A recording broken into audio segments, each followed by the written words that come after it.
Start में हम एक डॉक्टर को देखते हैं जो कि एक नॉर्मल लाइफ गुजार रहे थे, लेकिन फिर देखते ही देखते एक वायरस पूरे सिटी में फैल जाता है। लेकिन किसी को भी इसकी रीजन नहीं पता होती कि आखिर ये वायरस क्यों फैल रहा है। इससे होता ये है कि जो बच्चे इस वायरस की वजह से पैदा होते हैं वो हाइब्रिड होते हैं। हाइब्रिड मीन मतलब आधे तो वो इंसान होते हैं और आधे वो जानवर जैसे दिखते हैं। लेकिन हम देखते हैं कि उस डॉक्टर की वाइफ भी इस वायरस से इन्फेक्टेड हो गई है, तो इसीलिए वो डॉक्टर अपनी वाइफ को हॉस्पिटल लेकर जाता है। लेकिन वो दिखता है कि पूरी सिटी का ही ऐसा हाल है। डॉक्टर काफी परेशान होता है, उसे कुछ भी समझ नहीं आ रही होती कि क्या करना चाहिए। इसके बाद एक आदमी जो कि स्वीपर था वो अपने बेटे को लेकर जंगलों में चला जाता है और इस आदमी का बेटा भी हाइब्रिड था जिसका नाम गस था। उस स्वीपर को ये डर होता है कि अगर मेरा बेटा गस लास्ट मैन के हाथ लग गया तो वो लोग इसे मार देंगे। लास्ट मैन असल में आर्मी का एक ग्रुप होता है जो हाइब्रिड बच्चों को या तो मार देते हैं या उनको रिसर्च के लिए ले जाते हैं। और इस लास्ट मैन ग्रुप का एक जर्नल भी होता है। वो स्वीपर अपने बेटे गस को जंगलों में ही पालता है, उसे वहीं पर बड़ा करता है और साथ साथ वो अपने बेटे को कभी भी बाहर जाने नहीं देता था। और यही वजह थी कि गस को बाहर की दुनिया के बारे में कुछ नॉलेज नहीं था। फिर एक दिन एक आदमी जंगलों में आता है और वो इन लोगों की लोकेशन तक भी पहुंच जाता है, लेकिन वो स्वीपर यानी गस के फादर किसी तरह उसे वहाँ से भगा देते हैं। लेकिन वो आदमी उस जगह को मार कर देता है। इसका मतलब ये है कि वहाँ पर कोई रहता है। तब ये देखकर गस के फादर को डाउट होता है कि शायद उन लोगों को गस के बारे में पता चल चुका है, इसीलिए वो अपने बेटे गस को एक बेसमेंट में छुपाकर वहाँ से चला जाता है। अब काफी टाइम हो चुका था लेकिन गस के फादर अभी तक वापस नहीं आए थे। लेकिन तभी गस को अपने फादर के चिल्लाने की आवाज सुनाई देती है और जब गस बाहर जाता है तो वो अपने फादर को सामने से आता हुआ देखता है। लेकिन तभी अचानक से उसके फादर गिर जाते हैं। तब गस किसी तरह करके उन्हें अंदर लेकर जाता है। तभी गस नोटिस करता है कि उसके फादर की फिंगर वाइब्रेट कर रही है। इसका मतलब ये था कि उसके फादर भी इस वायरस से इन्फेक्टेड हो गए हैं और इसी इन्फेक्शन की वजह से नेक्स्ट डे गस के फादर की डेथ हो जाती है। अपने फादर की डेथ के बाद गस बिल्कुल अकेला हो गया था, लेकिन वो फिर भी अकेला रहना सीख चुका था। फिर एक दिन गस को एक मैप मिलता है। तब गस उस मैप के अकॉर्डिंग एक ट्री के पास आ जाता है और उस ट्री के ऊपर एक हार्ट बना हुआ था, इसीलिए गस वहाँ के पास की जमीन खोदता है। तब खोदी हुई जमीन में से उसे एक बॉक्स मिलता है। उस बॉक्स में एक लेडी की पिक्चर थी जो कि एक साइंटिस्ट थी। अब यहाँ पर गस समझ रहा था कि शायद ये मेरी मदर है। उस पिक्चर पर एक जगह का नाम भी लिखा हुआ था, साथ ही उसे एक पम्फलेट भी मिलता है जिस पर एक जगह का नाम लिखा हुआ था। और यहाँ पर हाइब्रिड बच्चों को बचाकर और सबसे छुपा कर रखा जाता था। लेकिन असल में ये लास्ट मैन का एक ट्रैप था हाइब्रिड्स को पकड़ने के लिए। एक दिन गस जंगलों में आग लगा देता है जिसका धुआं पूरे एरिया में फैल जाता है, जिसकी वजह से लास्ट मैन के लोग गस को ढूंढ ही लेते हैं और उससे पकड़ लिया जाता है। अब वो लोग गस को मारने ही वाले थे कि तभी टॉमी नाम का एक आदमी आकर उन सबको मार देता है और गस को बचा लेता है। इसके बाद गस भागकर अपने घर आ जाता है। तब उसके पीछे पीछे टॉमी भी वहाँ पर आ जाता है। अब यहाँ पर उन दोनों के बीच बातें होती है जिसके दौरान गस टॉमी को बताता है कि असल में मैं अपनी मदर को ढूंढना चाहता हूँ। लेकिन टॉमी तो उसे यहाँ से निकलने के लिए मना कर देता है क्योंकि अगर गस बाहर गया तो लास्ट मैन के लोग उसे मार देंगे। अब क्योंकि गस को किसी भी सूरत में अपनी मदर को ढूंढना था, इसीलिए वो भी टॉमी के पीछे पीछे जाने लगता है। तब टॉमी उसे अपने पीछे आने से मना करता है। तब गस उसे कहता है कि मैं तुम्हारे पीछे पीछे तब तक आता रहूंगा जब तक तुम मुझे मेरी मदर के पास नहीं ले जाते। इसके बाद सीन शिफ्ट होकर एक फीमेल ऑफिसर पर आता है। अब क्योंकि इन्फेक्शन काफी फैल चुका था इसीलिए वो अपने ऑफिस में ही फंस जाती है और काफी दिनों तक वो अपने ऑफिस में ही फंसी रहती है। लेकिन जब वो ऑफिसर बाहर आती है तो देखती है कि वो सिटी तो पूरी तरह चेंज हो चुका है। इसके बाद वो ऑफिसर एक जू में रहने लगती है। आहिस्ता आहिस्ता करके उसकी लाइफ पहले की तरह नॉर्मल हो गई थी। फिर एक दिन उसे अपने घर के बाहर से एक हाइब्रिड बच्ची मिलती है और इस बच्ची का नाम वेंडी था। तो वो फीमेल ऑफिसर उस बच्ची यानी वेंडी को अडॉप्ट कर लेती है। उधर गस और टॉमी रात जंगल में ही गुजारते हैं। फिर जब सुबह होती है तो टॉमी देखता है कि गस उसका सारा खाना और मेडिसिन खा गया है, जिसकी वजह से टॉमी गस पर काफी गुस्सा करता है। लेकिन गस दूर से ही खाने की स्मेल को सूंघ लेता है। इसके बाद वो एक घर में जाते हैं। उस घर में 3 लोग रहते थे। एक आदमी था जो कि मैकेनिक था, उसकी वाइफ और उसका एक बेटा था। वो दोनों यानी गस और टॉमी वहाँ पर बहुत सारा खाना खाते हैं। उसके बाद गस उन्हें बताता है कि असल में मैं अपनी मदर को ढूंढ रहा हूँ और टॉमी मेरी मदर को ढूंढने में मेरी हेल्प कर रहा है। इसके बाद गस उस मैकेनिक के बेटे के साथ खेलने के लिए चला जाता है। इसके बाद टॉमी उस मैकेनिक को बताता है कि मैं सिर्फ आज रात यहाँ पर रुकूंगा, कल सुबह जब मौसम ठीक हो जाएगा तो मैं यहाँ से चला जाऊंगा। गस वहाँ पर काफी एंजॉय कर रहा था और तभी मैकेनिक की वाइफ टॉमी की चेस्ट पर एक निशान नोटिस करती है और ये निशान असल में लास्ट मैन का था। तब उस मैकेनिक की वाइफ टॉमी से इस बारे में पूछती है, जिसमें टॉमी उसे कहता है कि मैं पहले था लास्ट मैन का मेंबर बट अभी नहीं हूँ, मैंने छोड़ दिया है वो काम। फिर टॉमी उस मैकेनिक की वाइफ को कहता है कि तुम गस को अपने पास ही रख लो, ये उसके लिए अच्छा होगा। लेकिन मैकेनिक की वाइफ उसे कहती है कि इस बारे में पहले मैं अपने हस्बैंड से पूछ लूं। इसके बाद जब टॉमी वहाँ से जाने लगता है तो गस उसे देख लेता है और ठीक उसी टाइम पर लास्ट मैन के मेंबर्स भी वहाँ पर आ जाते हैं और वो लोगों को वार्निंग देते हैं और कहते हैं कि अब तुम्हारे पास 2 रास्ते हैं, या तो हाइब्रिड बच्चे को हमारे हवाले कर दो वरना हम तुम सबको मार डालेंगे। लेकिन लास्ट मैन का एक आदमी जब गस को मारने ही वाला होता है तो टॉमी उससे भी मार डालता है। इसके बाद वो मैकेनिक टॉमी को कहता है कि मैं गस को अपने पास रख कर अपनी फैमिली को खतरे में नहीं डाल सकता, तो इसलिए टॉमी और गस को वहाँ वहाँ से जाना पड़ता है। इसके बाद डॉक्टर अपनी वाइफ को एक वैक्सीन देता है जिससे कि उसका इन्फेक्शन कंट्रोल में रहता है। डॉक्टर की वाइफ का जो इन्फेक्शन होता है वो बाकियों से अलग होता है क्योंकि वो दूसरों पर फैलता नहीं था। लेकिन तभी डॉक्टर देखता है कि उसकी वाइफ की वैक्सीन खत्म हो रही है, तो वो वैक्सीन लेने के लिए एक लेडी डॉक्टर के पास जाता है, जहाँ पर वो लेडी डॉक्टर उस डॉक्टर को एक बुक देती है और इस बुक में उन सारी मेडिसिन के रिकॉर्ड थे जो कि उन्होंने डॉक्टर की वाइफ को दिए थे। अब यहाँ पर उस लेडी डॉक्टर को लास्ट स्टेज का कैंसर था, तो अब क्योंकि वो ज्यादा अरसे तक जिंदा नहीं रह पाएंगी तो डेफिनेटली वो ये मेडिसिन भी नहीं बना पाएंगी। तो इसीलिए लेडी डॉक्टर उस डॉक्टर को कहती है कि अब से ये काम तुम्हें ही करना होगा, यानी तुम्हें ही वो मेडिसिन बनानी होंगी। इसके बाद डॉक्टर अपनी वाइफ को बताता है कि अब से तुम्हारे लिए सारी मेडिसिन वैक्सीन मुझे खुद ही बनानी होंगी। लेकिन उस बुक में मेडिसिन बनाने के लिए एक ऐसी चीज लिखी हुई थी जो वो नहीं कर सकते थे। असल में मेडिसिन बनाने के लिए हाइब्रिड बच्चों के ऑर्गन चाहिए थे, जिसके लिए उस डॉक्टर को जिंदा बच्चों की चीर फाड़ करनी होगी। लेकिन वो डॉक्टर ये काम करना नहीं चाहता था, लेकिन फिर भी वो इस काम को करने की काफी कोशिश करता है, लेकिन ऐसा नहीं कर पाता। फिर एक दिन डॉक्टर और उनकी वाइफ एक पार्टी में जा रहे होते हैं। यहाँ पर डॉक्टर अपनी वाइफ को पार्टी में जाने के लिए मना करते हैं क्योंकि उसके सिम्टम्स साफ दिखाई दे रहे थे, लेकिन डॉक्टर की वाइफ नहीं मानती, वो जाना चाहती थी। इसके बाद वो लोग पार्टी में चले जाते हैं जहाँ पर सब कुछ नॉर्मल था, लेकिन जिनके घर वो पार्टी में आए थे वो एक नरेटर था और उस नरेटर की उंगली वाइब्रेट करने लगती है, जिसका मतलब साफ था कि वो भी इन्फेक्टेड हो चुका है और इसीलिए वो लोग उसे बांध देते हैं और पूरे घर को आग लगा देते हैं। लेकिन नरेटर की वाइफ को डॉक्टर की वाइफ पर शक होने लगता है। इसके बाद गस और टॉमी एक पुरानी स्कूल बस में जाते हैं, वो आज रात यहीं पर गुजारने का डिसाइड करते हैं। इसके बाद टॉमी गस को कहता है कि कल हम एक ऐसी ट्रेन में बैठेंगे जो सीधा वहाँ पर जाएगी जहाँ पर तुम्हारी मदर होती है। नेक्स्ट डे टॉमी गस को बिल्कुल बदल देता है ताकि लास्ट मैन के लोग उसे पहचान न सके, क्योंकि स्टेशन पर लास्ट मैन के लोग भी मौजूद थे। इसके बाद टॉमी और गस स्टेशन पर चले जाते हैं। टॉमी गस को एक जगह पर बिठाता है और कुछ टिकट्स लेने चला जाता है, लेकिन गस वहाँ से चला जाता है और अपना रास्ता भूल जाता है। लेकिन तभी उसे वहाँ पर एक लड़की मिलती है जिसका नाम बियर होता है और वो गस को अपने साथ ले जाती है। लेकिन तभी टॉमी भी वहाँ पर आ जाता है और जब वो दोनों ट्रेन में चढ़ने वाले होते हैं तो तभी गस को मेडिसिन की स्मेल आती है और जब ये लोग मेडिसिन चुराने के लिए वहाँ पर जाते हैं कि तभी वहाँ पर एक गार्ड आ जाता है। उस गार्ड को पता चल जाता है कि गस एक हाइब्रिड बच्चा है, लेकिन टॉमी उसे मारता है और वो दोनों वहाँ से भागने की कोशिश करते हैं, लेकिन फिर भी गार्ड्स उन्हें पकड़ लेते हैं और अब उन दोनों को बांध कर कहीं पर ले जाया जा रहा था। लेकिन तभी एक एनिमल आर्मी वहाँ पर आकर उन दोनों को बचा लेती है। असल में एनिमल आर्मी बच्चों की एक टीम होती है जिसके लीडर बियर होती है और ये वही लड़की थी जो गस को पहले भी मिल चुकी थी, यानी जो उसे अपने साथ ले जा रही थी। अब यहाँ पर बियर और उसकी एक फ्रेंड ने मिलकर ये आर्मी बनाई थी। अब इनका काम होता है हाइब्रिड बच्चों को बचाना और इनको प्रोटेक्ट करना। उनका मानना था कि लोगों ने तो इस दुनिया को खराब कर दिया है और अब हाइब्रिड बच्चे इस दुनिया को ठीक करेंगे, इसीलिए तो वो हाइब्रिड बच्चों को बचाकर अपनी टीम में शामिल करते हैं। अब ये लोग टॉमी को मारने ही वाले होते हैं कि गस उन्हें रोक देता है। अब ये बात बियर को काफी अजीब लगती है कि आखिर गस टॉमी को क्यों बचाना चाहता है। इसके बाद बियर गस को बताती है कि हाइब्रिड के आने से पहले ये दुनिया खत्म हो रही थी क्योंकि इंसानों ने इसे बर्बाद कर दिया था, लेकिन जब से हम जैसे लोग इस दुनिया पर आए हैं तो हम अर्थ को ठीक कर रहे हैं और यही वजह है कि हम हाइब्रिड बच्चों को बचाते हैं। गस बियर को बताता है कि असल में मैं अपनी मदर को ढूंढ रहा हूँ और टॉमी इसमें मेरी हेल्प कर रहा है। तो बियर उसे कहती है कि अगर तुम चाहो तो मैं तुम्हारी मदर का पता लगवा सकती हूँ, लेकिन हाँ ये बात हम दोनों के बीच सीक्रेट रहनी चाहिए। यहाँ पर बियर उसे ये भी बताती है कि टॉमी भी उन्हीं लास्ट मैन में से एक है जिसने तुम जैसे बहुत सारे लोगों को मारा है। फिर इसके बाद उस नरेटर की वाइफ डॉक्टर के घर आती है और तभी उस नरेटर की वाइफ को पता चल जाता है कि डॉक्टर की वाइफ इन्फेक्टेड है, तो इसीलिए अब वो बाकी लोगों को बचाने जा रही होती है। जहाँ पर वो डॉक्टर उसे रोकने की कोशिश कर रहा होता है, लेकिन उस डॉक्टर का घोड़ा उस लेडी को किक कर देता है जिससे उसकी मौत हो जाती है। इसके बाद वो दोनों हस्बैंड वाइफ उसकी बॉडी को फ्रीजर में छुपा देते हैं। इसके बाद हमें वो फीमेल ऑफिसर और उसकी बेटी वेंडी दिखाई जाती है। वेंडी यानी वही हाइब्रिड बच्ची। असल में उन्हें एक आवाज सुनाई देती है और जब वेंडी की मदर चेक करने जाती है तो वहाँ पर एक हाइब्रिड बच्चा होता है जो कि वेंडी का फ्रेंड था। इसके बाद वो फीमेल ऑफिसर उसे भी अपने साथ रख लेती है। इसके बाद वो फीमेल ऑफिसर सभी हाइब्रिड बच्चों को प्रोटेक्ट करने का काम करती है, लेकिन वो रेडियो से कांटेक्ट करती है ताकि किसी को उसकी लोकेशन का पता ना चले। लेकिन उसे हमेशा इस बात का डर होता है कि कहीं लास्ट मैन के लोगों को उनकी लोकेशन का पता न चल जाए। उधर वो एनिमल आर्मी टॉमी को मारने वाले होते हैं, लेकिन तभी बियर अपना डिसीजन चेंज कर लेती है, इसीलिए वो टॉमी को आजाद करने का कहती है। लेकिन जो बियर की फ्रेंड होती है वो ऐसा नहीं चाहती थी कि टॉमी को छोड़ा जाए, तो इसीलिए उनकी आपस में ही लड़ाई होने लगती है। तब इस बात का फायदा उठाकर गस टॉमी को छुड़ा लेता है और वो दोनों वहाँ से भाग जाते हैं। लेकिन तभी अचानक से बियर भी अपनी टीम को छोड़कर वहाँ से चली जाती है। इसके बाद लास्ट मैन ग्रुप का जर्नल उसी लेडी डॉक्टर से मिलता है और वो उस लेडी डॉक्टर से उसी बुक के बारे में पूछता है, जिस पर वो लेडी डॉक्टर कहती है कि वो बुक तो मैंने डॉक्टर को दे दी है, लेकिन वो जर्नल वहाँ से चला जाता है इससे पहले वो उस लेडी डॉक्टर को मार डालता है। इसके बाद टॉमी गस को कहता है कि मैं तुम्हें वहाँ पर जरूर लेकर जाऊंगा जहाँ पर तुम्हारी मदर रहती है। तभी उन्हें रास्ते में बियर भी मिल जाती है। यहाँ पर बियर गस को उसकी मदर का एड्रेस देती है जिसमें कि एक सिटी का नाम लिखा हुआ था। इसके बाद वो तीनों ट्रेन के लिए चल पड़ते हैं, लेकिन इससे पहले उन्हें एक ऐसी वैली को पार करना था जहाँ पर मरे हुए हाइब्रिड बच्चों को दफनाया जाता था। तभी तभी डॉक्टर को पता चलता है कि नरेटर की वाइफ को ढूंढा जा रहा है। नरेटर की वाइफ वही जिसकी डेड बॉडी को उन्होंने फ्रीजर में रखा हुआ था। अब इस बात की वजह से वो डॉक्टर काफी परेशान हो जाता है, लेकिन डॉक्टर की वाइफ उसे समझाती है कि इसमें हमारा तो कोई कसूर नहीं है। इसके बाद उन्हें क्लिनिक से एक कॉल आती है क्योंकि उनके लिए एक डिलीवरी बॉक्स आया था, लेकिन जब वो लोग बॉक्स ओपन करते हैं तो वहाँ पर उन्हें हाइब्रिड आउट ऑफ स्टॉक लिखा हुआ मिलता है। और तभी डॉक्टर की वाइफ नोटिस करती है कि फ्रीजर में से पानी बाहर आ रहा है, और जब वो लोग चेक करते हैं तो वहाँ पर उस नरेटर की वाइफ की डेड बॉडी पड़ी होती है। साथ साथ फ्रीजर का डोर भी ओपन था। इसका मतलब ये था कि किसी ने उस नरेटर की डेड बॉडी को देख लिया था। तब ये देखकर डॉक्टर और उसकी वाइफ वहाँ से भागने लगते हैं, लेकिन तभी वहाँ पर कुछ लोग आ जाते हैं, लेकिन वो डॉक्टर उनसे झूठ बोलता है कि नरेटर की वाइफ तो इन्फेक्टेड थी। लेकिन तभी डॉक्टर की वाइफ की फिंगर वाइब्रेट करने लगती है, जिसकी वजह से सबको पता चल जाता है कि डॉक्टर की वाइफ भी इन्फेक्टेड है। तो इसीलिए वो लोग उन दोनों को बांध देते हैं, लेकिन डॉक्टर उन्हें काफी समझाने की कोशिश करता है कि मेरी वाइफ का इन्फेक्शन नहीं फैलता, लेकिन वो लोग फिर भी उसकी बात का यकीन नहीं करते और इसीलिए वो उन दोनों को अंदर बंद करके लैब को आग लगा देते हैं। लेकिन तभी वहाँ पर जनरल आकर उन दोनों को बचा लेता है। साथ साथ जनरल को वो बुक भी मिल जाती है जिसे वो लेने यहाँ पर आया था। डॉक्टर की वाइफ जनरल को कहती है कि अगर तुम ट्रीटमेंट चाहते हो तो तुम्हें हम दोनों को छुड़ाना होगा। तब यहाँ पर डॉक्टर जनरल को बताता है कि उस लेडी डॉक्टर की रिसर्च में थोड़ी बहुत कमियां रह गई थी, लेकिन उन कमियों को मैंने ठीक कर दिया है और वायरस का इलाज भी ढूंढ लिया है। और ये वायरस कैसे ठीक हो सकता है मैं तुम्हें तभी बताऊंगा अगर तुम हम दोनों को यहाँ से आजाद करोगे। असल में वो दोनों यहाँ पर जनरल से झूठ बोल रहे होते हैं। दूसरी तरफ वेंडी के फ्रेंड को एक रिबन मिलता है। तब ये देखकर उस फीमेल ऑफिसर को पता चल जाता है कि लास्ट मैन ने आखिर हमें ढूंढ ही लिया है। चेक करने पर वो फीमेल ऑफिसर दिखती है कि वहाँ पर तो और भी रिबन्स बंधे हुए हैं। इसका मतलब ये था कि लास्ट मैन ग्रुप ने उनकी इस जगह को मार्क कर दिया है। इसके बाद वेंडी उस फीमेल ऑफिसर यानी अपनी मदर को कहती है कि हमें यहाँ से निकलना चाहिए। इसके बाद हमें वो तीनों दिखाए जाते हैं और उन्हें दूसरी साइड पर जाने के लिए एक ब्रिज को पार करना था, लेकिन तभी वहाँ टॉमी और बियर की आपस में बहस होने लगती है। लेकिन गस अकेले ही ब्रिज को पार करने की कोशिश करता है, लेकिन ब्रिज टूट जाता है जिसकी वजह से गस लटक जाता है। अब यहाँ पर टॉमी गस को बचाने की काफी कोशिश करता है, लेकिन गस नीचे गिर जाता है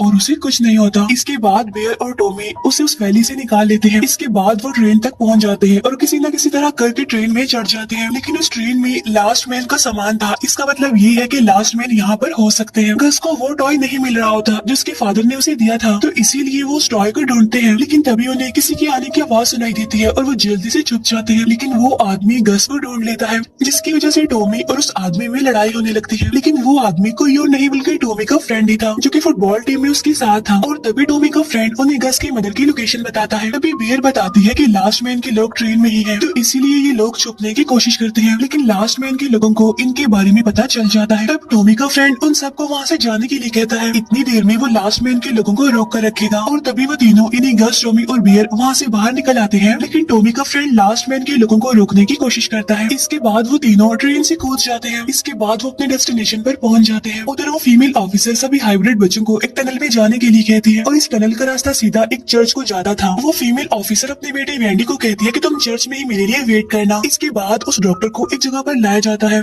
जहाँ डॉक्टर की वाइफ को अलग से क्वारंटीन किया जाता है। इसके बाद वो जर्नल डॉक्टर को कहता है कि तुम्हें जो चाहिए मैं तुम्हें वो दे दूंगा, बस मुझे इस वायरस को खत्म करने के लिए मेडिसिन चाहिए। इसके बाद गस अपनी मदर के घर पहुंच जाता है, जहाँ पर उसे उसकी मदर यानी साइंटिस्ट तो नहीं मिलती बल्कि उसकी मदर की फ्रेंड मिल जाती है। उसकी मदर की फ्रेंड उसे बताती है कि तुम्हारी मदर तो तुम्हें बहुत अरसा पहले ही ढूंढने चली गई थी और उसके बाद वो कभी भी वापस नहीं आई। फिर वो लेडी गस को एक की देती है जो कि एक स्टोर रूम की थी। इसके बाद वो लोग उस स्टोर रूम में जाते हैं जहाँ पर बियर को एक फाइल मिलती है और वो उस फाइल को टॉमी को दिखाती है और जब गस उस फाइल को देखता है तो उसके ऊपर उसका नाम लिखा होता है, जिसका मतलब था जेनेटिक यूनिट सीरीज 1, जिससे उन्हें पता चलता है कि वो साइंटिस्ट गस की मदर नहीं है बल्कि गस को तो एक लैब में बनाया गया था और ये वही लैब थी जिससे ये वायरस निकला था। अब गस इस बात को बर्दाश्त नहीं कर पाता और इसीलिए वो वहाँ से भाग जाता है। इसके बाद हमें फ्लैशबैक का एक सीन दिखाया जाता है जहाँ पर हम गस के फादर यानी उसी स्वीपर को देखते हैं जो कि एक लैब में काम करता था और उसी लैब में वो साइंटिस्ट थी यानी गस की मदर जिसे कहा गया है। फिर एक दिन वो दोनों यानी वो साइंटिस्ट और वो स्वीपर मिलते हैं और आपस में बातें करते हैं और उनकी दोस्ती हो जाती है। फिर वो साइंटिस्ट उस स्वीपर को बताती है कि असल में मैं एक प्रोजेक्ट पर काम कर रही हूँ जिसमें बेसिकली मैं एक माइक्रोब को ढूंढ रही हूँ जिसके बारे में किसी को भी कुछ नहीं पता, लेकिन अभी सिटी में मुझे वो माइक्रोब मिल चुका है जिसे हम लोग एग पर टेस्ट करते हैं और उसके बाद हम वैक्सीन बनाते हैं जिससे लोगों की जान बचाई जा सकती है। लेकिन अगर इसमें कोई गलती या कोई गड़बड़ होगी तो बहुत बुरा होगा क्योंकि लाखों लोगों की जाने जा सकती है। फिर इसके बाद उस साइंटिस्ट के पास उसके फ्रेंड की कॉल आती है और वो उसे बताती है कि आर्मी ने लैब पर कब्जा कर लिया है और आर्मी सारी चीजों को वहाँ से ले जा रही है। वो उस साइंटिस्ट को कहती है कि लेकिन मैंने तुम्हारा प्रोजेक्ट छुपा कर रखा है सबसे। फिर इसके बाद वो दोनों यानी साइंटिस्ट और स्वीपर उसी लैब में जाते हैं। वहाँ जाकर वो साइंटिस्ट स्वीपर को अपना प्रोजेक्ट दिखाती है। असल में जो माइक्रोब उन्होंने यूज किए थे उससे वो गस को बनाने में कामयाब हो गए थे। फिर इसके बाद वो साइंटिस्ट गस को उस स्वीपर को दे देती है क्योंकि अगर गस मिलिट्री के हाथ लग गया तो वो लोग या तो इसे मार देंगे या इस पर रिसर्च करेंगे। इसके बाद वो साइंटिस्ट स्वीपर को कहती है कि तुम गस को यहाँ से लेकर जल्दी से चले जाओ, और तो वो स्वीपर करता भी ऐसे है, वो गस को वहाँ से लेकर चला जाता है। तो जाहिर सी बात है कि वो स्वीपर भी गस का फादर नहीं था। इसके बाद गस वहाँ से भागकर एक प्लेन में आता है जिसका रेडियो ऑन था। तब इसीलिए गस जनरल को मैसेज कर देता है। उधर वो जनरल उस फीमेल ऑफिसर के घर को घेर लेता है। फिर जनरल कहता है कि हाइब्रिड बच्चों को मेरे हवाले कर दो, लेकिन वो ऑफिसर यानी वैंडी की मदर ऐसा करने से मना कर देती है। अब यहाँ पर वो ऑफिसर उन्हें रोकने की कोशिश करती है लेकिन नहीं रुक पाती, वो अंदर आ जाते हैं। उधर वैंडी सबको लेकर चर्च में पहुंच जाती है। यहाँ पर वैंडी सभी को टनल के अंदर ही रहने के लिए कहती है, लेकिन तभी वैंडी का फ्रेंड बाहर आ जाता है और वैंडी उसे बचाने जाती है, लेकिन तभी लास्ट मैन के लोग वहाँ पर आकर उन्हें पकड़ लेते हैं। इसके बाद जब वो ऑफिसर वहाँ पर आकर चेक करती है तो वो देखती है कि लास्ट मैन के लोग तो सभी हाइब्रिड बच्चों को वहाँ से ले गए हैं। इसके बाद बियर को एक फोन मिलता है जिसे वो ठीक करने की कोशिश करती है और जल्दी वो फोन ठीक हो जाता है। तब इतनी ही देर में वहाँ पर साइंटिस्ट के फ्रेंड भी आ जाती है। अब यहाँ पर बियर उसे अपने बारे में बताने लगती है कि मेरा असली नाम कुछ और ही है। वो बताती है कि मुझे अडॉप्ट किया गया था, लेकिन इन्फेक्शन की वजह से मेरे पेरेंट्स की मौत हो गई, लेकिन मेरी एक बहन थी जो हाइब्रिड थी, लेकिन उसे लास्ट मैन के लोग उठाकर ले गए। इसके बाद टॉमी गस को ढूंढ लेता है। यहाँ पर टॉमी गस को बताता है कि मेरा भी एक बेटा था जो बिल्कुल तुम्हारी ही तरह था। एक दिन टॉमी अपने प्रेग्नेंट वाइफ को हॉस्पिटल लेकर जाता है जहाँ पर टॉमी का बेटा होता है, और जब टॉमी उसे देखने जाता है तो वो देखता है कि वो कोई आम बच्चा नहीं है बल्कि वो एक हाइब्रिड बच्चा है। यहाँ पर टॉमी को कुछ भी समझ नहीं आती कि क्या करना चाहिए, इसीलिए वो घबराते हुए वहाँ से चला जाता है। लेकिन जब वो वापस आता है तो वहाँ पर उसका बच्चा और उसकी वाइफ दोनों ही गायब थे, और उसके बाद से ही टॉमी ने अपनी वाइफ और अपने बच्चे को कभी भी नहीं देखा। तभी गस टॉमी को बताता है कि मैंने जनरल को भी यहाँ पर बुला लिया है, लेकिन तभी उन्हें गोली चलने की आवाज सुनाई देती है। अब टॉमी तो वहीं पर ही गिर जाता है, लेकिन जनरल के लोग गस को वहाँ से ले जाते हैं। इसके बाद गस को उसे डॉक्टर के पास लाया जाता है। यहाँ पर डॉक्टर को पता चल जाता है कि गस बोल भी सकता है। तब ये देखकर वो डॉक्टर अपने असिस्टेंट को कहता है कि गस के बदले किसी और हाइब्रिड बच्चे को लाया जाए। इसके बाद टॉमी को कोई उठाकर ले जाता है, और जब उसे होश आती है तो उसके सामने वही ऑफिसर बैठी होती है और वो टॉमी से हेल्प मांगती है कि तुम्हें मेरे बच्चों को बचाना होगा। इसके बाद गस अपने जैसे बाकी बच्चों से मिलता है। अब बियर एक नंबर पर कॉल करने की कोशिश करती है जो कि उस फोन में ही होता है। वो नंबर कनेक्ट हो जाता है और वो फोन कोई और नहीं बल्कि वही साइंटिस्ट उठाती है जिसे गस की मदर कहा गया था, और वो अभी जिंदा थी। वो अलास्का में थी और इस वायरस का इलाज ढूंढ रही थी, और यहीं पर इस मूवी का द एंड हो जाता है।